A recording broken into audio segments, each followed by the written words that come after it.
Welcome back, everyone. Joining us now is acclaimed interior designer and KBIS ambassador, Rajni Alex. She's bringing her expert eye to the spotlight, showing us how today's kitchens can be as hardworking as they are stunning, from clever storage solutions and smart layouts to statement finishes and must-see innovations.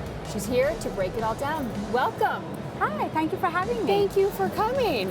We've met before at a KBIS Showhouse, so it's nice to be reconnected. Yes, and you've been busy here. Yes, I've been very busy. KBIS. Thanks to KBIS Showhouse.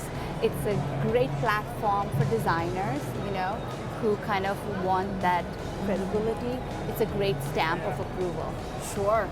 Well, we're going to be talking about all things kitchen and baths in our conversation, and I want to kick it off with a question about how do you make a kitchen really feel sort of like a hybrid between a kitchen and the living room? We spend so much time in these places that they're not just functional anymore, they're really living spaces. I think we spend a lot of our time in the kitchen.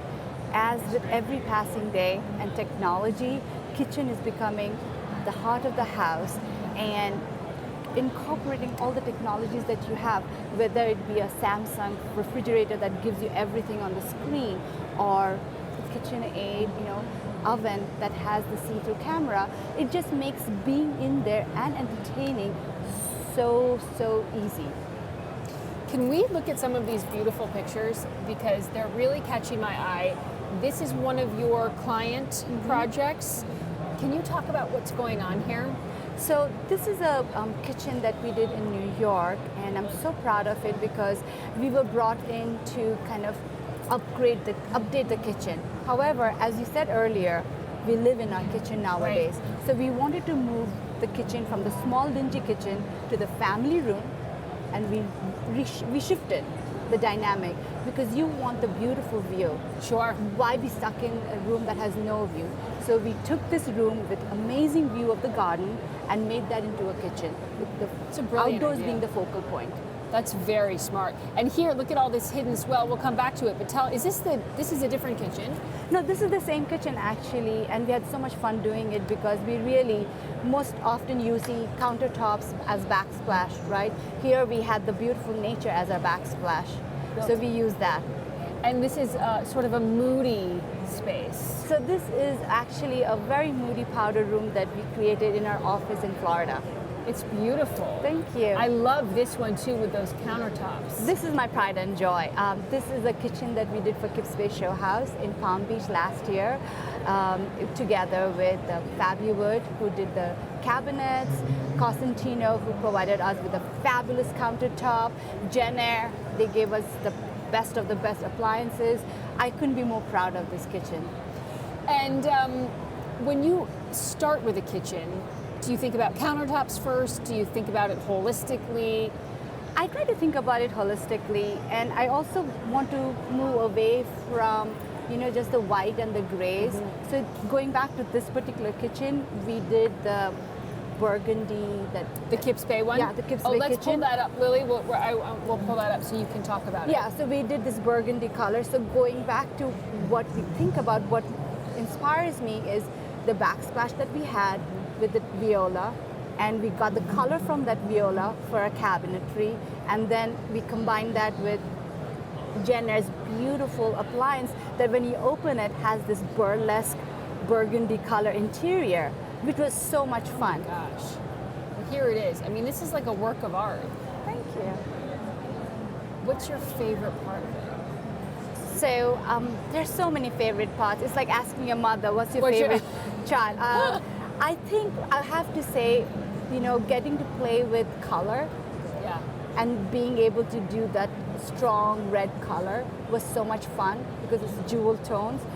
Kitchen can be the jewelry of the house. Well, and the point that I was making before about sort of like bringing the living element into a kitchen, you've got art in the kitchen, and you've got sort of like beautiful books stacked there. It's I don't know, it's more than just a kitchen. This brings me back to what you said earlier. We live in our kitchen more and more. So why not display art? Because that's where you spend so much of your time. Right. You're entertaining there. So you want to see your beautiful art pieces where you are spending most of your time. So we brought the art into the kitchen. How do you balance for clients aesthetics with functionality? So with clients, we try to establish how much do they entertain, what is important to them. Do they really want to be more focused on a gourmet kitchen where they want to cook and they have a separate entertaining space? Depending on the style of the house and their lifestyle, we try to figure out how they're going to live, what is their vision, and then come up with a game plan. Client first, design later. How many of your clients say, I'd really like a beautiful kitchen, but I don't cook? Including me. I love a beautiful kitchen and I don't cook. I've got many kitchens that I've designed that have been on the cover of a magazine, but I don't like to cook. That's probably why they're so beautiful. But you know what, with today's technology, which is what I'm seeing today, there are more and more aids that help even not the best cook well. Yeah, like called takeout. Oh my God. No, Takeout. no. But there is a way that stops you from burning your food now. What? How? A lot of the kitchens. It's like a siren that goes off? It should, right? But a lot of the ovens that I saw, one of them I saw at KitchenAid, and then I also saw at Monogram, where they have cameras in the oven. I heard about this. And Yeah, it gives that's you a some game kind of a changer. warning, like your chicken is burning? You can see on your phone, okay, something is burning, I gotta go, or something looks perfectly done, I gotta go take care of it. That would save me a lot of headache and a lot of time from opening windows and turning off my smoke alarm and having to set a timer on my phone. Absolutely, and the world doesn't have to know how bad a cook you are and get Well, away with it. They might know. They might know that. How do you approach choosing the right countertop? Because I find that incredibly challenging because there are so many options, finishes, colors. I don't know. Where do you start? So again, I think the way I like to approach it is in a very function first, beauty second, but I don't try to, I don't like compromising either. So there are many products out there that do both the job very well. You get the beauty aspect and the functionality. So for the Kips, again, I'm going to go back. We use Cosentino's, Decton product. You also have marbles, that's quartzite, that's really good. But then, actually walking around, there's this new product that I found out called Evermore. They do such a good job of sealing, and they give you lifetime warranty. You don't have to worry about. So again, you don't have to compromise functionality for beauty. For beauty. Now, when they seal a countertop, does that mean if you spill like red wine on it, it's not going to seep in and you have this big red wine stain there? Nothing. They have some great demonstrations, which I hope people who are watching go out there and take a look at it. It's not sponsored. I just saw it and I loved it, and I want to share it with all the designers who are looking for countertops. How do you define your personal sense of design?